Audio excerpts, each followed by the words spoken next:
నీకు నమ్మకం కల్పించడానికి ఒక సాలవృక్షం కొట్టాలి ఒక బాణంతో, అంతే కదా అని ఒక ఘోరమైన బాణాన్ని తన అమ్ముల పొదలోంచి తీసి వింటినారికి సంధించి ఆకర్ణాంతము లాగి ఆ బాణాన్ని సాలవృక్షముల మీదకి ప్రయోగించాడు రాముడు. అది ఒక ముహూర్త కాలంలో, అంటే అనే లోపల 7 సాలవృక్షములను కొట్టి ఎదురుగుండా ఉన్న పర్వతము యొక్క శిఖరములను కొట్టి పాతాళలోకంలోకి వెళ్ళి పాతాళలోకాన్ని దర్శించి మళ్ళీ పైకొచ్చి రామచంద్రమూర్తి యొక్క అమ్ముల పొదిలోకి చేరిపోయింది ఒక ముహూర్తంలో. ఇది చూశాట. చూసి ఒక్కసారి విస్మయం పరమంగత. అబ్బా, ఇంత వేగమా రాముడి బాణానికి? మా అన్నయ్యదే వేగం అనుకున్నాను. అమ్మో, ఇలా అనేటప్పటికీ బాణం 7 సాలవృక్షములను కొట్టి పర్వతాన్ని కొట్టి ఛేదించి భూమిలోకి పాతాళంలోకి వెళ్ళి పాతాళ వివరాన్ని చూసి మళ్ళీ పైకొచ్చి అక్షయబాణ తూణీరంలోకి వెళ్ళిపోయి చేరిపోయింది. ఇప్పుడు ఇక నిలబడలేదు. ఇప్పటిదాకా ఆయన్ని నిలబెట్టి తను కూర్చుంటాడు. ఇప్పటిదాకా కొమ్మ కొట్టి ఆయన్ని ఇలా కూర్చో అని తను కూర్చోబెడతాడు. ఇప్పుడు చూశాడు రాముడంటే ఏమిటో. ఇప్పుడేం చేశాట? సమూర్ధ్య న్యపతద్ధూమౌ ప్రలంబీకృత భూషణ సుగ్రీవ పరమప్రీతో రాఘవాయ కృతాంజలి. ఇప్పుడు ఆయన ముందు ఇలా వంగిపోయాట. వంగిపోయి 2 చేతులతో అంజలి ఘటిస్తే ఆభరణములు వ్రేలాడాయి అన్నారు మహర్షి. ఎంత పెద్ద మాట చూడండి. ఇప్పుడు నేను నా మెడలో ఉన్న రుద్రాక్షహారం నా మెడలోనే నా గుండెల మీద ఇలాగే ఉందనుకోండి, నేను బాగా వంగలేదు అని గుర్తు. ఇది ఉందా, ఊడిపోయిందా? అదే నేను ఒకరి యందు భక్తితో బాగా వంగిపోయి నమస్కరించాను అనుకోండి, ఇలా నా గుండెల మీద ఉన్న హారం ఏమవుతుంది? ఇలా గాలిలోకి వచ్చి వ్రేలాడుతుంది. అంత వంగిపోయాను అంటే గుర్తేమిటి? అవతల వారి యందు అంత భక్తి చూపించాను అని గుర్తు. ఇన్నాళ్ళు ఏమైంది భక్తి అంటే? ఇన్నాళ్ళు రాముడిని అలా చూడలేదు. ఇప్పుడు రాముడు ఏమిటో తెలిసింది. తెలియగానే ఏం చేశాడంటే అంత వంగిపోయాడు. వంగిపోయి అన్నాడు, ఇక వెళ్ళిపోదాం పద, పిలుస్తాను వాళ్ళని అన్నాడు. ఇప్పుడు ఎంత నమ్మకం వచ్చేసిందో చూడండి. కానీ దీని ఫలితం దీనికి ఉంటుంది. ఇది మీరు కిష్కింధకాండలో పట్టుకోవలసినటువంటి ఒక అద్భుత రహస్యం. రాముడు అన్నాడు, పద, తప్పకుండా యుద్ధం చేస్తాను, నువ్వు పిలు మీ అన్నయ్యని, మీ ఇద్దరు యుద్ధం చేస్తుంటే నేను వాలిని సంహరిస్తాను. ఇప్పుడు వెళ్ళాడు, పెద్ద సింహనాదం చేశాడు. ఎవడు రావాడన్నాడు, మీ తమ్ముడే వచ్చాడన్నాడు. వీడికి ఎంత అహంకారం వచ్చిందిరా, ఋష్యమూకం మించి దిగి నా ముందుకు వస్తాడా యుద్ధానికి అని వాలి గబగబా బయలుదేరి వచ్చాడు. ఇద్దరూ పెనుగులాడుతున్నారు, ఇద్దరూ పిడికిటి పోట్లతో పొడుచుకుంటున్నారు, కలియబడుతున్నారు, గుద్దుకుంటున్నారు, తన్నుకుంటున్నారు, ఒకరి మీద ఒకరు కలియబడుతున్నారు, నెత్తురు కక్కుతున్నారు. ఇన్ని చేస్తుంటే రాముడు బాణం వెయ్యలేదు. తతో రామో ధనుష్పాణి తావుభౌ సముదీచ్యతు అన్యోన్య సదృశౌ వీరౌ ఉభౌ దేవావినాశ్వినౌ. అశ్వనీ దేవతలిద్దరూ ఒకేలా ఎలా ఉంటారో వాలి సుగ్రీవులిద్దరూ పూర్తిగా ఒక్కలా ఉన్నారు. అంటే ఏమండి, దెబ్బలు కొడుతున్నవాడు వాలి, తింటున్నవాడు సుగ్రీవుడు కాదా అంటే మల్ల యుద్ధంలో అలా ఉండదు. ఇద్దరూ కొట్టుకుంటూ ఉంటారు, ఇద్దరూ గుద్దుకుంటున్నారని మహర్షి చెప్పారు. కాబట్టి అంత మెరుపు వేగం కలిగినటువంటి బాణాన్ని రాముడు ఇతనే వాలి అనుకుని వేసేస్తే అది సుగ్రీవుడి మీద పడిపోతాయి. ఇప్పుడు రాముడి పట్ల ఎంత అధర్మం అయిపోతుంది, మిత్రఘాతకుడు అయిపోతాడు. కాబట్టి తతోన కృతవాన్ బుద్ధిం మోక్తుమంతకరం శరం. అది వేస్తే దెబ్బ తగలడం కాదు, అది చంపేస్తుంది మనిషిని. కాబట్టి బాణాన్ని వేయలేదు, ఆగిపోయాడు రాముడు. ఇప్పుడు తినవలసినన్ని దెబ్బలు తినేసి పారిపోయాడు ఋషిముఖ పర్వతం మీద. పారిపోయి కూర్చున్నాడు తల వంచుకొని. మళ్ళీ రామలక్ష్మణులు వీళ్ళు మంత్రులు వెళ్ళారు. వెళితే తల వంచుకొని కూర్చున్నవాడు రాముడి వంక చూశాడు. రాముడు ఏమనలేదు. సుగ్రీవుడే అన్నాడు, నా మానాన్ని నేనున్నాను, అగ్నిసాక్షిగా మిత్రత్వం చేసుకున్నావు, సాలవృక్షాలు కొట్టావు, మా అన్నయ్యని కొట్టేస్తాను యుద్ధానికి పిలవమన్నావు, నీ మాట నమ్మి యుద్ధానికి వెళ్ళాను, నన్ను చితక పొడి చేశాడు, నువ్వు బాణం వేయలేదు. నేను వాలిని సంపనని ఒక మాట ముందు చెప్తే ఏమై ఉండేది, ఎందుకు పంపావు నన్ను అని అడిగాడు. అడిగితే ఆయన అన్నాడు, నిన్ను రక్షించడానికి వాలిని సంహరించడానికి నేను బాణప్రయోగం చెయ్యాలిగా. మీ ఇద్దరూ ఒక్కలా ఉన్నారు, నేను నిన్ను చూశాను కానీ వాలిని చూడలేదు ఇంత పూర్వం. నువ్వు వాలిని పిలవడం ఏమిటి, వాడు యుద్ధానికి వచ్చేసాడు. ఇద్దరూ కలిపడిపోయారు. ఇద్దరూ కలియపడిపోయిన తర్వాత ఎంత పరికించి చూసినా ఇద్దరూ ఒక్కలాగే కనపడుతున్నారు. ఎవరు వాలో ఎవరు సుగ్రీవుడో నాకు తెలియలేదు. నిజం కూడా అంతేనండి, ఇద్దరు అలా ఉంటారు వాలి సుగ్రీవులు. కాబట్టి ఇద్దరూ అలా ఉన్నారు కాబట్టి నేను ఎవరో తెలియలేదు. పైగా మల్ల యుద్ధం చేసేటప్పుడు ఎలా ఉంటుందంటే, ధనుర్వేదంలో బాణప్రయోగం చేసుకునేటప్పుడు ఒకరి ముందు ఒకరు నిలబడి ఉంటారు. ఇటుపక్క ఒకరి నుంచి ఉంటే అటుపక్క ఒకరి నుంచి ఉంటారు. ఆయన రథం నుంచి ఈయన మీదకి బాణాలు వేస్తుంటాడు. ఏదో కొంత పరికించే అవకాశం ఉంటుంది. మల్ల యుద్ధంలో అలా ఉండదు. కింద పడుతుంటారు, మీద పడుతుంటారు, దుల్లుతుంటారు, గుద్దుకుంటుంటారు, కొట్టుకుంటుంటారు, పుడుచుకుంటుంటారు, అరుచుకుంటుంటారు, అటు తిరుగుతుంటారు, ఇటు తిరుగుతుంటారు. ఎవడని తెలుస్తుంది? తెలియకుండా ఇతనే వాళ్ళనుకుని వేసేశాకని సుగ్రీవుడైతే అందుకు నేను వేయలేదన్నాడు. అంగీకరించాడు సుగ్రీవుడు. కానీ ఇప్పుడు మళ్ళీ వెళ్ళు మీ అన్నయ్య దగ్గరికి అన్నాడు. అయ్యో బాబోయ్ అని భయం ఏది? కాబట్టి నువ్వు బెంగ పెట్టుకోకు లక్ష్మణ. అదిగో ఆ పర్వత చర్యల కింద గజపుష్పీం ఇమాం పుల్లాం ఉత్పాట్య శుభలక్షణాం కురు లక్ష్మణ కంఠేస్య సుగ్రీవస్య మహాత్మనః. అదిగో అక్కడే నాగకేసరపు లత ఒకటి పుష్పించినటువంటిది పెరిగి ఉంది. ఆ లతని పీకి పట్రా లక్ష్మణ. పట్టుకొచ్చి పువ్వులతో ఉన్నటువంటి ఆ తీగని మెడలో మాలగా వేయి సుగ్రీవుడికి. ఇప్పుడు ఈ గజపుష్పలత ఉన్నటువంటి వాడు సుగ్రీవుడు, అది లేనివాడు వాలి. నాకు గుర్తు తెలుస్తుంది. ఇప్పుడు వాలిని సంహరిస్తాను. కాబట్టి నువ్వు మళ్ళీ వెళ్ళి ఇప్పుడు పిలు మీ అన్నయ్యని యుద్ధానికి, నీకేమీ ప్రమాదం రాదు. ఇక్కడే మీరు ఒక విషయాన్ని గమనించాలి. ఇది యథార్థమేనా? రాముడు నిజంగా బాణం వేయకపోవడానికి కారణం అంతేనా? అంతే. మీరు అందులో ఏమాత్రమైన సందేహాన్ని మనసులో పెట్టుకుని మాట్లాడితే, రాముడు కొమ్మ వేశాడు, సుగ్రీవుడు కూర్చోబెట్టలేదు, లక్ష్మణుడిని కూర్చోబెట్టలేదని మనసులో పెట్టుకుని బాణం వేయలేదండి అన్నారనుకోండి, రాముని యొక్క త్రికరణ శుద్ధిని మీరు శంకించడం అవుతుంది. మరి రాముడు బాణం వెయ్యడానికి వీలు లేనంతగా వాలి సుగ్రీవులు ఒక్కలా కనపడి రాముడు బాణం వెయ్యలేని స్థితి ఎందుకు వచ్చింది? సుగ్రీవుడి పాపమే అలా చేసింది. ఏమిటా పాపం? మహాత్ముల పట్ల అమర్యాదతో ప్రవర్తించడం, మహాత్ముల పట్ల మర్యాదతో ప్రవర్తించడం, ఈ రెండు సద్య ఫలితాలు ఇస్తాయి. మీరు ఒక పాపకర్మ చేసి ఉన్నారనుకోండి, మీరంటే మనం ఒక పాపకర్మ చేసామనుకోండి, అది ఎప్పుడో ఫలితాన్ని ఇస్తుంది. కొన్ని అవి ఏం చేస్తాయంటే వెంటనే ఏం ఫలితాన్ని ఇవ్వవు, ఇస్తాయి ఎప్పుడో తర్వాత ఎప్పుడో ఇస్తాయి. కొన్ని ఈశ్వరుడు ఏం చేస్తాడంటే తర్వాత వరకు కూడా ఉంచడం. కొన్ని చాలా భయంకరమైనటువంటి ఉంటాయి. అందులో అత్యంత ప్రమాదకరమైనటువంటి దోషం మహాత్ముల జోలికి వెళ్ళడం. ఈశ్వరుణ్ణి బాగా గుండెలలో నమ్మి ఆరాధించేటటువంటి వాడు కానీ బాధపడేటట్టు మీరు ప్రవర్తిస్తే, ఆయన బాధపడ్డాడా పడలేదా పక్కకు వదిలేయండి, ఆయన పడకపోవచ్చు. ఆయన బాధ పడకపోయినా ప్రవర్తించినందుకు మీరు ఫలితం అనుభవించవలసింది. ఆయన పడలేదు కదండి ఫలితం, ఆయన ఏం బాధపడితే కదా నాకు ఫలితం ఇవ్వడానికి, అది వేరు. నువ్వు ప్రవర్తించావా లేదా ఈశ్వరుడు ఫలితం ఇచ్చేస్తాడంతే. నేను మీకు ఒక ఉదాహరణ చూపిస్తాను. సుబ్రహ్మణ్యేశ్వర స్వామి వారు ఈ దేశంలో సనాతన ధర్మంలో కర్మ మార్గాన్ని ముందు శంకరాచార్యుల వారు జ్ఞాన మార్గాన్ని నిలబెట్టడానికి వచ్చేటప్పటికి, శంకరాచార్యుల వారు అద్వైత స్థాపకుడు అంటారు, అంతకన్నా తప్పు మాట ఇంకోట్లేదు. శంకరులు అద్వైత స్థాపకులు కారు. ఎలా వచ్చేసిందో నాకు తెలియదు. ఆఖరికి ఆయన నామావళిలో కూడా అద్వైత స్థాపక ఆయన మహాన్ రాస్తూ ఉంటారు. ఆయన అద్వైత స్థాపకులు ఏంటి? అద్వైత స్థాపకులు శంకరాచార్యుల వారైతే అంతకు ముందు లేని దాన్ని ఆయన కొత్తగా తీసుకొచ్చి పెట్టినవారు. ఆ అవతారం వచ్చిందే వేదాన్ని ప్రచారం చేయడానికి. అద్వైతము వేదాంతర్గతమైన సిద్ధాంతము, వేదాంతర్గతము వేదసారమే అద్వైతము. వేదసారమైన అద్వైతాన్ని ఆయన ప్రచారం చేశారు. అద్వైత ప్రచారకులే తప్ప అద్వైత స్థాపకులు శంకరులు కారు.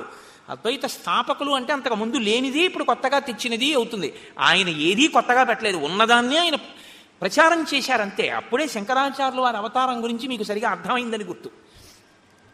ఒక లేకి ప్రశ్న ఒకటి వేస్తుంటే ఆయన జగద్గురువులు ఎప్పుడయ్యారని. జగద్గురువులు అవడం ఏమిటైనా? ఆయన పుట్టడం జగద్గురువుగా పుట్టారు. అసలు ఆయన జగద్గురువు అవడం అన్న మాట లేదు, ఆయన పుట్టడమే జగద్గురుత్వం అంతే. కైలాస శంకరుడు కాళది శంకరుడిగా రావాలనుకున్నప్పుడే జగద్గురువుగా వచ్చారు ఆయన. తప్పించి అందుకే అసలు ఆయన వస్తూనే సన్యాసాశ్రమం తీసుకోవడానికే సిద్ధపడి ఉన్నారు, వివాహం చేసుకోలేదు. ఆతృత సన్యాసం స్వీకరించి లోకమంతా తిరిగారు. నాకు భవతి భిక్షాందేహి అంటే చేతిలో ఏ తల్లి కవళం వేస్తుందో వాళ్ళందరూ నా తల్లులే అన్నారు ఆయన. అమ్మా నేను నీ దగ్గర ఉంటే నువ్వు ఒకటివే తల్లివి, నేను దేశమంతా తిరిగితే నాకు ఆకలేసి ఏ ఇంటి ముందుకెళ్ళి అన్నం అడిగితే నా చేతిలో అన్నం పెట్టిన తల్లులందరూ నాకు తల్లులే, కాబట్టి నేను సన్యాసం స్వీకరిస్తా అన్నారు. ఆయన ఎప్పుడో జగద్గురువు, పుట్టుకతోనే జగద్గురు. ఆయన ఒకప్పుడు జగద్గురువు అవడం, ఒక జగద్గురువు అవకపూర్వం అలా ఏముండవు శంకరాచార్యుల వారి అవతారంలో. అది తెలుసుకుని మాట్లాడాలి చెప్పేటప్పుడు. కాబట్టి ఇక్కడ శంకరాచార్యుల వారు జ్ఞాన మార్గ ప్రచారం చేసి అద్వైత సిద్ధాంత ప్రచారం ప్రారంభం చెయ్యడానికి ముందు సనాతన ధర్మాన్ని పటిష్టం చేయడం కోసం కర్మ మార్గాన్ని పటిష్టం చేయడానికి సుబ్రహ్మణ్యేశ్వర స్వామి కుమారిల భట్టు అన్న రూపంలో వచ్చారు. వచ్చి ఆయన బౌద్ధ మతం ఈ దేశం నుంచి కదిలిపోయేటట్టుగా చేశారు. కుమారిల భట్టు ముందు కదిపిన వారు అసలు. కాబట్టి శంకరాచార్యులు వారు బౌద్ధానికి వ్యతిరేకంగా ఉన్నారంటారు, తప్పది. శంకరులని బౌద్ధం తట్టుకోలేకపోయింది తప్ప శంకరులు అసలు ఎప్పుడూ ఎవరిని వెళ్ళదోసే ప్రయత్నం చేయలే. ఎందులో మంచి ఉంటే దాన్ని ఆయన గ్రహించారంతే. శంకరుల గురించి మీకు సరిగా అర్థమైతే మీరు శంకరుల గురించి మాట్లాడే మాటలు వేరుగా ఉంటాయి. శంకరులు ఎప్పుడూ ఎవరిని ఓడించి తరిమేయడం ఆయన యొక్క సిద్ధాంతం కానే కాదు, ఆయన ఆశయము కాదు. ఆయన ప్రతి దాంట్లోంచి సారమున్న ప్రతి దాన్ని ఆయన తీసుకున్నారు. ఎంతవరకు పనికొస్తుందో అంతవరకు చూపించారు. ఏది అనుష్ఠానయోగ్యము కాదో అది అందుకు పనికిరాదు అని చెప్పారంతే తప్ప నే పట్టుకున్నదే సత్యం మిగిలినవన్నీ అసత్యాలని శంకరాచార్యుల వారు అసలు ఎప్పుడూ మాట్లాడలేదు. అలా మాట్లాడితే, అటువంటి సంకుచితత్వంతో ప్రవర్తిస్తే శంకర భగవత్పాదులు షణ్మత స్థాపనాచార్యులు కానే కాలేరు. తర్వాత చాలామందికి ఒక అపోహ, శంకరాచార్యుల వారు విభూతి రేఖలు పెట్టుకుంటారు కాబట్టి ఆయన శివుడు, ఆయన పరమశివుణ్ణి ప్రధాన దైవంగా ఆరాధించిన వారు అని అనుకుంటారు. నేను మీకు ఒక యథార్థం చెప్పనా, శంకరాచార్యుల వారంత గొప్ప వైష్ణవుడు ఎక్కడా, శంకరాచార్యుల వారు చాలా గొప్ప వైష్ణవుడు. నేను ఎందుకు ఈ మాట అంటున్నానో తెలుసా అండి?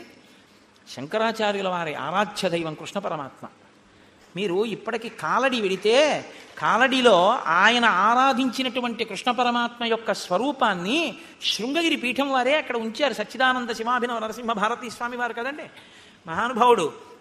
ఆ ప్రాంతానికి వెళ్ళి శంకరులు ఎక్కడ స్నానం చేశారో, ఎక్కడ మొసలి ఆయన కాలు పట్టుకుందో ఆ ప్రాంతాన్ని గుర్తించి శంకర భగవత్పాదులు తన తల్లిగారిని సమాధి చేసినటువంటి ప్రదేశాన్ని కూడా గుర్తించి అక్కడ శంకరాచార్యుల వారు పుట్టినటువంటి గదిని గుర్తించి ఆయన జ్ఞానశక్తి చేత అక్కడ శంకరాచార్యుల వారి గుడి కట్టించి ఎక్కడ రోజు ఆయన వెళ్ళి స్నానం చేసేవారో, తల్లిగారు స్నానం చేసేవారో, పూర్ణానదిని తీసుకొచ్చినప్పుడు కృష్ణాలయం అందులో మునిగిపోతుంటే కృష్ణుడు శంకరా నేను ఇప్పుడు ఎక్కడుండను అంటే ఆయన తీసుకొచ్చి బయట ఎక్కడ పెట్టారో అవన్నిటినీ పరిరక్షించారు శృంగగిరి పీఠం వారు. సచ్చిదానంద శివాభినవ నరసింహ భారతీ జాతికి అందించినటువంటి గొప్ప ఉపకారం. అందుకే శృంగగిరి పీఠాన్ని అధివసించిన మహాపురుషులందరూ ఏదో ఒక గొప్పతనాన్ని ప్రతి ఒక్కరూ ఒక్కొక్కటి ఈ దేశానికి అందించి వెళ్ళారు.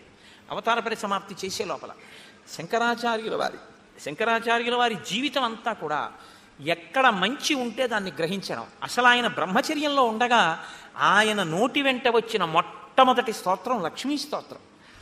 విభూతి పెట్టుకోవడం అంటారా? విభూతి పెట్టుకోవడం అనేటటువంటిది వైదికమైన ప్రక్రియ, వేదాంతర్గతము. ఆ విభూతిని ఎడమ చేతిలో వేసుకుని కుడి చేతితో మూసి చెప్పవలసిన మంత్రం చెప్పి స్నానం అయిన తరువాత ఇస్తే సజల భస్మ, స్నానం చేయకపోతే పొడి భస్మ పెట్టుకోవాలని. ఆ సజల భస్మని కుడి చేతితో మూసి మంత్రం చెప్తారు. నేను కాకినాడలో శివమహాపురాణం చెప్పినప్పుడు ఆ మంత్రాన్ని బోర్డుల మీద రాసి అందరికీ ప్రచారం చేశాం కూడా, ప్రింట్ వేసి ఇచ్చి ఇలా పెట్టుకోండి విభూతిని. ఆ సజల భస్మని పెట్టుకుంటారు. అది వేదోక్తము, అది పురాణోక్తము. అది అందుచేత శంకరాచార్యుల వారు విభూతి పెట్టుకుంటే ఆయన శైవుడని కాదు దాని అర్థం. ఆయన చాలా గొప్ప వైష్ణవుడు. ఆయన సౌరోపాసన, గాణాపత్యం, శాక్తేయం వారు సౌందర్యలహరి చేశారు. శంకర భగవత్పాదుల వంటి వ్యక్తి, శంకర భగవత్పాదుల వంటి అవతారం శంకరాచార్యుల వారి తర్వాత ఇప్పటి వరకు రాలేదు. నా భూతో నా భవిష్యతి అని నేను అన్నాను. ఎందుకో తెలుసా? అలాంటి అవతారం మళ్ళీ రావాలని కోరుకోవాలి మనందరం. కాబట్టి నా భవిష్యతి అన్నమాట నేను అన్నాను. కాబట్టి అంతటి మహానుభావుడు శంకర భగవత్పాదులు అంటే. సరే, నేను ఎందుకు మీతో ఇది మనవి చేయవలసి వచ్చింది అంటే ఒక దాంట్లోంచి ఒక దాంట్లోకి వెళ్ళడం జరిగింది. శంకరులకి ముందు సుబ్రహ్మణ్యేశ్వర స్వామి వారు వచ్చారు. నాన్నగారు వచ్చే లోపల ముందు కొడుకు వచ్చాడు. కర్మ మార్గాన్ని నేను పరిపుష్టం చేస్తే జనం సనాతన ధర్మం వైపుకి తిరుగుతారు. తిరిగిన తరువాత నాన్నగారు వచ్చి జ్ఞాన మార్గాన్ని నిలబెడతారని ఆయన కర్మ మార్గాన్ని పరిపుష్టం చేశారు. చేసినప్పుడు ఆయనకి బౌద్ధులతో ఒక వాదన జరిగింది. ఆయన బౌద్ధుల రహస్యాలు తెలుసుకున్నారు శటబుద్ధితో. ఒకప్పుడు అలా తెలుసుకుంటే తప్ప ఖండించడం కుదరదని. తదనంతర కాలంలో ఆయన బౌద్ధుడు కాడు అని తెలుసుకుని ఆయన్ని సంహరించే ప్రయత్నం చేస్తే ఆయన ఏం చేశారంటే ఒక భవనం యొక్క పై అంతస్తులోంచి కిందకి దూకేస్తూ వేదమే ప్రమాణమైతే నాకు దెబ్బ తగలకుండుగాక అని దూకేశారు పైనుంచి. దూకేస్తే కుమారిల భట్టు కింద పడిపోయారు. కింద పడిపోతే ఆయనకి ఏమీ అవ్వలేదు, కానీ ఒక కన్ను మాత్రం దెబ్బతింది. ఆయన వెంటనే వేదమాత గాయత్రిని ప్రశ్నించారు. నేను వేదాన్ని నమ్మాను, నేను ప్రమాణమైతే అని చెప్పి దూకితే నాకేం అవ్వలేదు, కానీ నా కన్ను ఎందుకు దెబ్బతింది అని అడిగారు. వెంటనే అశరీరవాణిగా వేదం అంది, వేదమే ప్రమాణము కనుక నాకు దెబ్బ తగలకూడదని నువ్వు అని ఉండి ఉంటే నీకు దెబ్బ తగిలి ఉండేది కాదు. వేదమే ప్రమాణమైతే అంటే చిన్న అనుమానం ఉంది కాబట్టి కన్ను దెబ్బతిందని. సంశయం ఒకటి చిన్నది పెట్టుకున్నావు కాబట్టి ఆ పాటి దెబ్బ నువ్వు తినవలసి ఉంటుంది. ఎందుకంటే మహాత్ముల పట్ల, దేవతా స్వరూపాల పట్ల ఆస్తిక్య బుద్ధి అంటే చేసేటప్పుడు నమ్మి చెయ్యాలి తప్ప ఉందో లేదో అన్న అనుమానంతో చేయకూడదు. సుగ్రీవుడు రాముడు చేస్తాడంటున్నాడు కానీ పరీక్షలు పెడుతున్నాడు. దీని ఫలితం ఎక్కడికి పోతుంది? కాబట్టి ఇప్పుడు రాముడి మీదకి తోయకండి. రాముడికి తెలిసి రాముడు కావాలని బాణం వేయలేదు, ఓ కొమ్మ మీద తన్ని కూర్చోబెట్టాడని, లక్ష్మణుడికి కొమ్మ వేయలేదని, అందుకని రాముడు బాణం వేయకుండా బాగా దెబ్బలు తిన్నాక వెనక్కి తీసుకొచ్చి బుద్ధి వచ్చిందా అని చెప్పి అప్పుడు దండయించాడు అనుకోకండి. అలా అయితే అసలు వాళ్ళనే చంపడు. అప్పుడు మీరు రాముని యొక్క శీలాన్ని మీరు అవమానించినట్లు అవుతుంది. రాముడు అలా ఉండడు, ఆయన త్రికరణ శుద్ధి. రామో దీర్ణాభిభాషతే. అమ్మా నాకు 2 మాటలు మాట్లాడడం చేత కాదమ్మా అన్నాడు ఆయన. కాబట్టి నేను చంపుతాను అని మాట ఇచ్చినటువంటి రాముడు చంపకుండా ఉండి మీ ఇద్దరు ఓలా ఉన్నారు అందుకు చంపలేదు అని రాముడు చెప్తే రాముడు అబద్ధం అన్నట్టు అవుతుంది. అప్పుడు మీరు రామాయణాన్ని సరిగ్గా పరిశీలన చేయలేదు, రామాయణం బాగా అర్థం చేసుకునే ప్రయత్నం మీరు చెయ్యలేదు అని గుర్తు. సుగ్రీవుడు రాముణ్ణి నమ్మాడు కానీ అంటే but is a bit of poison కానీ అనేటప్పటికి అందులో చిన్న అనుమానం ఉంది. అనుమానం ఉండి ఆయన యందు నమ్మకం కలగడానికి ఆయనకే పరీక్షలు పెట్టి క్లేశాన్ని కల్పించినందుకు మహాత్ముడైన రాముడు ఇబ్బంది పడ్డాడా? ఈశ్వరుడికి అనవసరం. రాముడు ఈశ్వరుడని మాట్లాడకండి. ఇప్పుడు రాముడు ఈశ్వరుడని మాట్లాడేశారనుకోండి మీరు, మళ్ళీ కథ ఇంకొక పొంత తొక్కేస్తుంది. ఇప్పటి వరకు నరుడనేగా మనం మాట్లాడుకుంటున్నాం, అలాగే మాట్లాడుకుందాం. కాబట్టి నరుడిగా అలా అయితే వెంటనే శంఖచక్రాలు గదా బాణ పద్మం చూపించేసి నీ మొహం ఇచ్చా నేను విష్ణువుని రా అని చెప్పచ్చు. అలా చెప్పలేదుగా. అస్థిపంజరాన్ని ఎత్తవతల బారేయమంటే ఎత్తవతల బారేసాడు. నరుడిగానే చూపిస్తున్నాడు, తనకే ఉపకారం కావాలన్నట్టే చూపిస్తున్నాడు ఆయన. సీతమ్మని నువ్వు వెతికి పెట్టాలన్నట్లు. కాబట్టి ఇప్పుడు మహాత్ముడి జోలికి వెళ్ళాడు అని మీరు చెప్పవలసి ఉంటుంది. ధర్మాన్ని అనుష్ఠించేటటువంటి వాడు, సత్యాన్ని పట్టుకున్నవాడు, మిత్రధర్మానికి కట్టుబడ్డవాడు, శక్తి ఉండి ప్రతిజ్ఞ చేసిన వాడైనా అలా కుదరదయ్యా, నువ్వు చేసినా నేను నమ్మను, నువ్వు ఇవి చేస్తేనే నేను నమ్ముతాను అనేసి ఉంటే ఇంకోలా ఉంటుంది. నువ్వు ఇంద్రుడంతటి వాడివి, ఇంద్రుడిని గెలుస్తావు కానీ అంటూ ఉండడం మాట ఒకలా, లోపల ఒకలా సుగ్రీవుడికి. కాబట్టి ఇప్పుడు రాముడు బాధపడ్డాడా లేదా పక్కన ఉంచండి. కుమరిల భట్టని అంతటి వారు సాక్షాత్తు సుబ్రహ్మణ్యావతారం అయినా కూడా అనుమానం వ్యక్తం చేసినందుకు దెబ్బతిన్నారే, మరి అది సుగ్రీవుడికి మాత్రం ఎందుకు వర్తించదని మీరు అనుకుంటున్నారే? అంత పెద్ద రక్షణ ఉంటుంది కానీ ఆ రక్షణ పొందడానికి ముందు చేసిన పాపం కడిగేసుకోవాలి. ఇది పోవాలి. ఇది కడగడానికి ఈశ్వరుడు రామునికి ఇద్దరూ ఒక్కలా ఉండి బాణం వెయ్యలేనటువంటి పరిస్థితి ఉత్పన్నమవుతోంది, కాసేపు బాణం వేయకుండా ఉండడమే మంచిదన్న బుద్ధిని ప్రచోదనం చేశాడు. అప్పుడే రామాయణాన్ని రామాయణంగా మీరు అర్థం చేసుకున్నట్టు అవుతుంది. ఇప్పుడు రాముడి దోషం ఏముంది? ఆయన అదే చెప్పాడు, మీ ఇద్దరూ అశ్విని దేవతల్లా ఉన్నారు, ఒక్క బాణం సరే వేసేద్దాం ఏమైతే అయింది అని వేసేయడానికి అది మామూలు బాణం కాదు, ప్రాణాలు ఉగ్గడించేస్తుంది. నువ్వు చచ్చిపోతే ఇక నా జీవితం వ్యర్థం. ఎందుకంటే నేను ధర్మం తప్పలేదన్నాడు. నేను ఎప్పుడు ధర్మం తప్పలేదు. మిత్రుణ్ణి చంపేసి మాట ఇచ్చి నిన్ను కాపాడతాను అని అగ్నిసాక్షిగా నేను నీతో స్నేహం చేసి ఎవరెవరో గుర్తుపట్టలేకపోతున్నాను అని తెలిసి కూడా బాణం వేసేనా? వాలి చచ్చిపోతే పర్వాలేదు, రెండో కోణం కూడా ఉంటుందిగా అప్పుడు తెలియకుండా వేసినప్పుడు. నీ మీద పడి ఉంటే ఎలా వేయమంటావు? అందుకు వెయ్యలేదన్నాడు. ఇప్పుడు ఎక్కడ రాముడి దోషం ఉంది నాకు చెప్పండి. ఎందుకు రాముడి మీదకి పెట్టి చూస్తారు మీరు? ఇంకొకలా చూడండి. కిష్కింధకాండ దగ్గరికి వచ్చేటప్పటికి ఉన్న ఇబ్బంది ఏమిటంటే కిష్కింధకాండలో రాముణ్ణి సరిగ్గా అర్థం చేసుకునే ప్రయత్నం లేక రాముని యందు దోషం ఆరోపించి చెట్టుచాటు నుంచి కొట్టాడు, వాలితో ఇలా అన్నాడు, బాణం వేయకుండా వచ్చేసాడు, సుగ్రీవుడు 2 మాటలు దెబ్బలు తిన్నాడు. ఇవన్నీ ఏవో తెలివి తక్కువ మాటలు అంటుంటాం మనం. కానీ సక్రమంగా మీరు అర్థం చేసుకుంటే రామచంద్రమూర్తి యొక్క శీల వైభవం మీకు అర్థమవుతుంది. మీకు ఒక యథార్థం చెప్పనా? మీరు ఇలా అర్థం చేసుకోవడానికి ప్రయత్నించినప్పుడు అర్థం అవ్వడం కూడా రామానుగ్రహంగానే అర్థమవుతుంది. ఆ రామానుగ్రహంతో అర్థమై మీరు మనసులో అంత ఆనందించగానే, రామా ఎంత ధర్మాత్ముడవు అని ఆలోచించగానే మీ యందు ఒక మార్పు వస్తుంది. ఏమిటో తెలుసండి, మీరు మహాత్ముల జోలికి వెళ్ళరు. తప్పు వాళ్ళ జోలికి మనం వెళ్ళకూడదు అన్న నిశ్చయాత్మక బుద్ధితో ఉంటారు. కాబట్టి మీకు ఇబ్బందులు రాకుండా ఉంటాయి. సరికదా మహాత్ముల యందు అలా ప్రవర్తించకపోవడం మీకు సత్య ఫలితాన్ని ఇస్తుంది. ఏ సత్య ఫలితం? విజయాన్ని మీకు ఇస్తుంది. అది అది మీకు వెంటనే చూపిస్తారు మహర్షి. ఎంత గమ్మత్తుగా ఉంటుందో అందుకే రామాయణం. కాబట్టి చూడండి, ఇప్పుడు మెడలో పుష్పమాల వేసి గజపుష్పీం ఇమాం పుల్లాం ఉత్పాట్య శుభలక్షణాం కురు లక్ష్మణ కంఠేస్య సుగ్రీవస్య మహాత్మనః. ఇప్పుడు ఆ పాపము కడగబడినటువంటి మహాత్ముడు కాబట్టి ఈ గజపుష్పమాలతో నువ్వు యుద్ధానికి వెళ్ళు అంటే ఆయన మళ్ళీ బయలుదేరి నడుస్తున్నారు. అగ్రతస్తు యయౌ తస్య రాఘవస్య మహాత్మనః సుగ్రీవ సంహతగ్రీవో లక్ష్మణస్య మహాబలః పృష్ఠతో హనుమాన్ వీరో నలో నీలశ్చ వానరః తారశ్చైవ మహాతేజ హరియూధ సయూధపః. ముందు లక్ష్మణుడు సుగ్రీవుడు నడుస్తున్నారు, వారి వెనక రాముడు నడుస్తున్నారు. రాముడి వెనక హనుమ, తారుడు, ఆ తరువాత నలుడు, నీలుడు, వీళ్ళు ఆయన వెనక నడుస్తున్నారు. అందరూ కలిసి వెడుతున్నారు. ఆకాశమంతెత్తు పెరిగిపోయినటువంటి చెట్లు, లతలు అవన్నీ కనపడి ఏదో పెద్ద నృత్యాలు, పాటలు అవి వినపడుతున్నట్టు మధురమైనటువంటి ఫలములతో పుష్పములతో నిండిపోయి, కానీ ఆ వనంలోకి ఒక పక్షి కూడా వెళ్లకుండా కనపడింది రాముడికి. ఆశ్చర్యపోయి, ఇన్ని ఫలములు ఇన్ని పుష్పములు ఉండి ఇన్ని చెట్లుంటే ఒక పక్షి అయినా ఉండాలి కదా, ఏదీ లేదేమిటి? ఆశ్చర్యపోయి ఆయన సుగ్రీవుణ్ణి అడిగాడు, ఏమిటి ఇలా ఉంది వనం? రాముడు చాలా గొప్పగా అడుగుతాడండి. ఒక ప్రశ్న వేయడం అంటే ఆయన అలా ఉంటుంది. ఇన్ని చెట్లుంటే పక్షులు ఉండాలి, చెట్లున్నాయి, పళ్ళున్నాయి, తేనెపట్లున్నాయి, పువ్వులున్నాయి, పక్షి లేదు, మృగం లేదు, మనిషి లేడు. ఎందుకు లేదు అలాగా? ఏమిటి దీని విశేషం? సుగ్రీవా, నీకేమైనా తెలుసా? కిష్కింధని పరిపాలించావుగా కొంతకాలం, చెప్పు అన్నాడు. ఆయన అన్నాడు, అత్ర సప్తజనానామ మునయః సంసితవ్రతాః సప్తైవాసన్నధ శీర్ష నియతం జలసాయినః. ఇక్కడ సప్తజనులు అనబడేటటువంటి మునులు ఉండేవారు 7. వారు చెట్టు కొమ్మలకి కాళ్ళు పైకి పెట్టి తల కింద పెట్టి తపస్సు చేసేవారు. వారు 7 రోజులకొక్కసారి బయటికి వచ్చి వాయువుని భక్షించేవారు. వాళ్ళు నీటిలో పడుకునేవారు. అంత ఘోరమైనటువంటి తపస్సు చేశారు. సప్తరాత్ర కృతాహార వాయునా వనవాసినః దివం వర్ష శతైర్యాత సప్తభి సకళేబరాః. 700 సంవత్సరములు అలా తపస్సు చేశారు. తపస్సు చేశాక వాళ్ళు సశరీరంగా స్వర్గానికి వెళ్ళిపోయారు. వారు ఇప్పటికీ అప్సరసలతో కలిసి ఈ వనంలోకి వచ్చి క్రీడిస్తూ ఉంటారు. అప్పుడు ఇక్కడ గొప్ప గొప్ప నాట్యములు, అందెల రవళులు, సంగీత ధ్వనులు వినపడుతుంటాయి.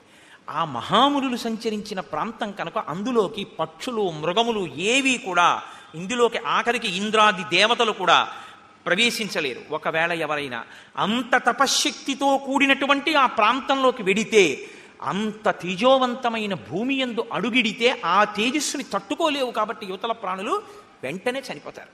కాబట్టి రామ, పక్షులు కాని మృగములు కాని ఏవీ ఆ వనంలోకి వెళ్ళవు, అంత గొప్పది.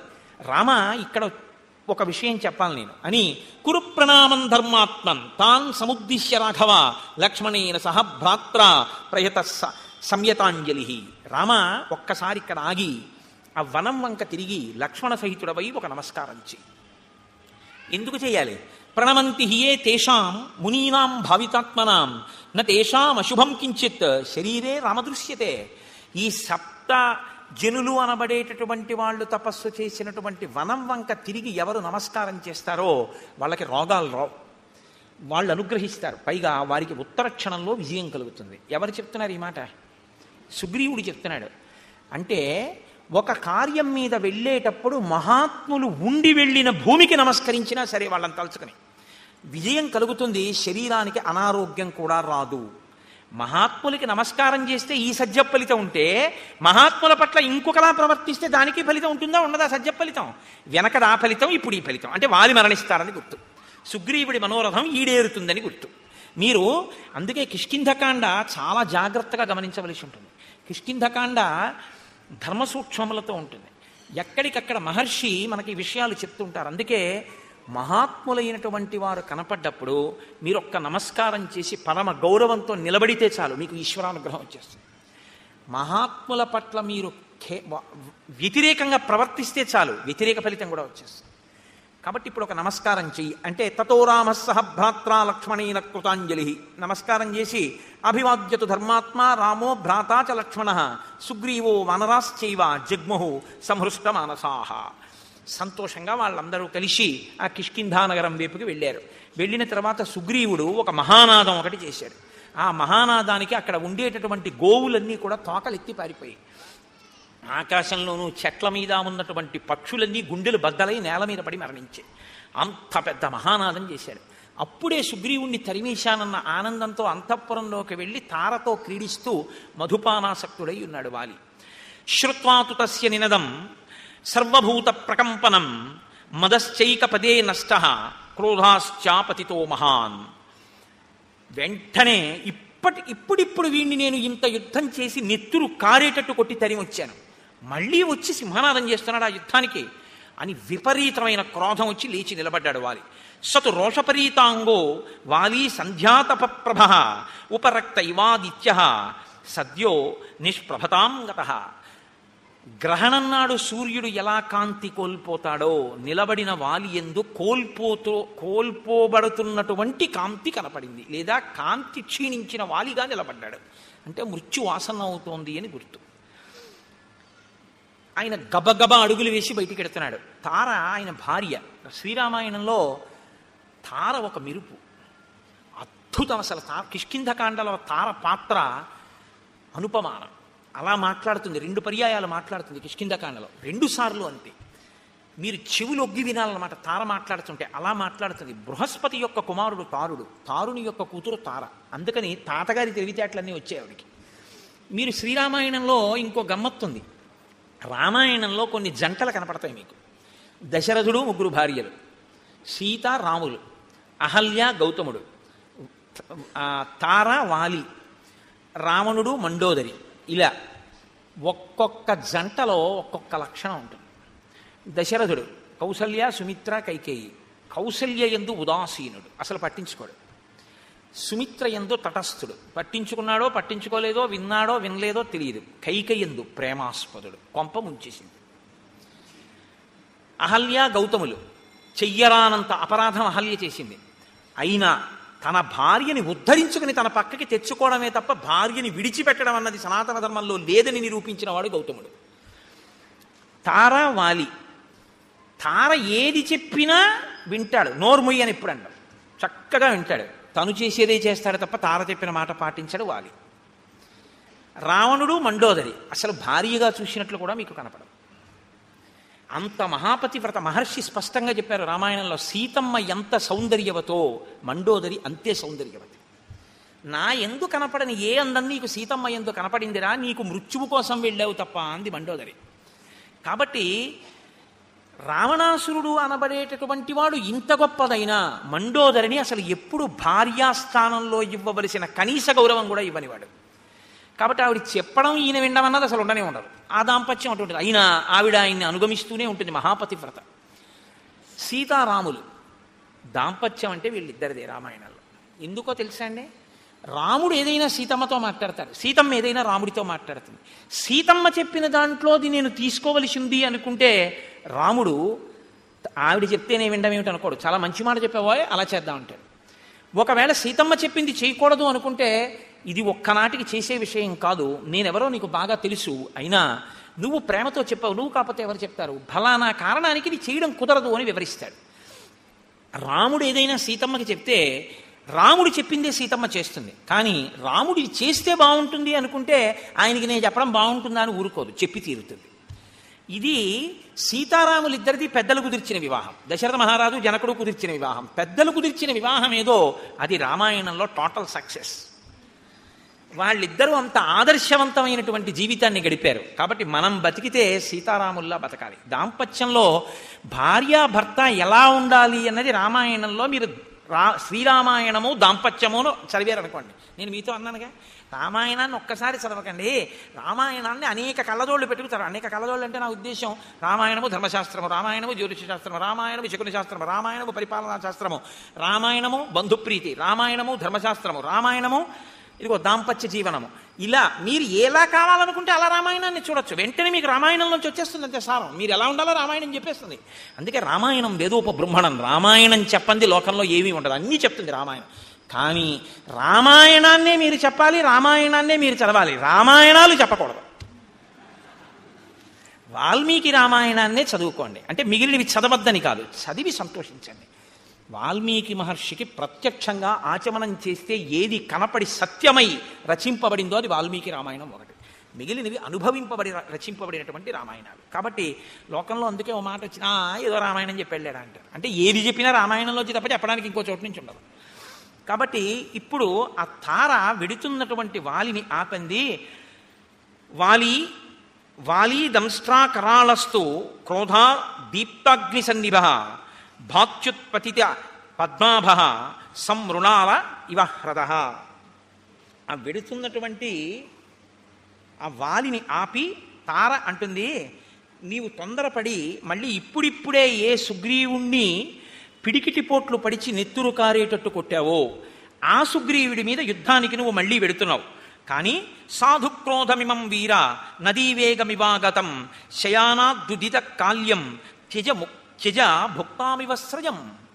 ఒక పురుషుడు రాత్రి పడుకోబోయే ముందు, నిద్రలోకి వెళ్ళడానికి ముందు మెడలో ఒక పుష్పహారం వేసుకుని పడుకుంటాడు. అంటే అదేంటంటే అలా కూడా వేసుకుంటారా అంటే అలా వేసుకుంటారు అందానికి. ఇప్పుడు మనం అంటే అంతంత డబ్బులు అంతంత పూలదండలు అవన్నీ ఇప్పుడు అదోలా చూస్తారు అలా వేసుకుంటే. కానీ అలా వేసుకుని పడుకునేవారు పూర్వం. కాబట్టి పూలహారం వేసుకుని నిద్రించినటువంటి పురుషుడు మరునాడు నిద్ర లేవగానే నలిగిపోయిన పుష్పహారాన్ని తీసి ఎలా పక్కన పడేసి బయటికి వస్తాడో అలా నీలో జనించినటువంటి కోపాన్ని ఉత్తర క్షణం విడిచిపెట్టేసేయి.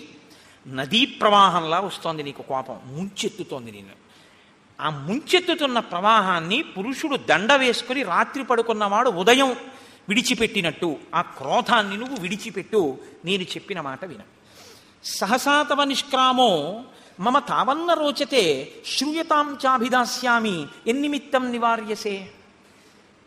ఇప్పుడొద్దు యుద్ధానికి, వెడుదుగాను యుద్ధానికి. నువ్వు వెళ్ళొద్దు, యుద్ధం చెయ్యొద్దు, ఇంట్లోనే ఉండు, వెన్ను చూపించు అని నేను అనను. కానీ నీ తమ్ముడు ఇప్పుడు వచ్చి మళ్ళీ సింహనాదం చేస్తున్నాడు. కానీ వెళ్ళవద్దు ఇప్పుడు యుద్ధానికి. ఎందుకు వెళ్ళవద్దంటున్నానో నువ్వు విను జాగ్రత్తగా. తప్ప క్రోధంతో గబగబా తొందరపడిపోయి వెళ్ళిపోవద్దు. త్వయాతస్య నిరస్తస్య పీడితస్య విశేషత ఇహైత్య పునరాహ్వానం శంకాం జనయతీవమే. ఇప్పుడిప్పుడు నువ్వు పిడిగుద్దులు గుద్దావు. నెత్తురు నవరంధ్రములలోంచి కారిపోతూ ఏడుస్తూ ఋష్యమూక పర్వతం మీదకి పారిపోయాడు ప్రాణాల కోసం. వెళ్ళి కొంచెం సేపు అవ్వలేదు, నువ్వు ఇంట్లోకి వచ్చావు, మళ్ళీ వచ్చి సింహనాదం చేస్తున్నాడు. ఇత పూర్వం ఎప్పుడు చేయలేదు సుగ్రీవుడిలా. ఏ ధైర్యంతో మళ్ళీ వచ్చి సింహనాదం చేశాడు. కాబట్టి ఏదో ఇందులో అనుమానించవలసింది ఉంది, తొందరపడి వెళ్ళకు. దర్పశ్చ వ్యవసాయశ్చ యాదృశస్తస్య నర్దత నినాదశ్చాపి సంరంభో నైతదల్పం హి కారణం. నువ్వు జాగ్రత్తగా అతను చేస్తున్నటువంటి సింహనాదాన్ని విను. అతనిలో ఒక ఉద్యమం కనపడుతోంది, ఏదో చాలా ఉత్సాహంగా ఉన్నాడు. ఆ ధ్వని పూర్వంలా లేదు, ఇప్పుడు ఏదో ధైర్యంతో అరుస్తున్నాడు. అతనిలో ఒక తొందర ఉంది, రా బయటికి అని, నిన్ను బయటికి రప్పించడమే పూనికతో ఉన్నాడు. ఈ మూడు కనపడుతున్నాయి ఆ నాదంలో. అంటే ఏదో తేడా ఉంది వాళ్ళ సుగ్రీవుల్లో. నా సహాయమహం మన్యే సుగ్రీవం తామిహాగతం అనష్టబ్ద సహాయశ్చ యమాశ్రిత్యైష గజ్జతి. సుగ్రీవుడి వెనక ఎవరో ఉన్నారు, ఎవరో సుగ్రీవుడికి సహాయం చేయడానికి వచ్చారు. కాబట్టే సుగ్రీవుడికి అంత ధైర్యం వచ్చింది. లేకపోతే ఇంత ధైర్యంగా వచ్చి ఇప్పుడు మళ్ళీ అరవగలిగినటువంటి ప్రజ్ఞ సుగ్రీవుడికి లేదు. ప్రకృత్యా నిపుణశ్చైవ బుద్ధిమాంశ్చైవ వానరః నా పరీక్షిత వీర్యేణ సుగ్రీవ సఖ్యమేష్యతి.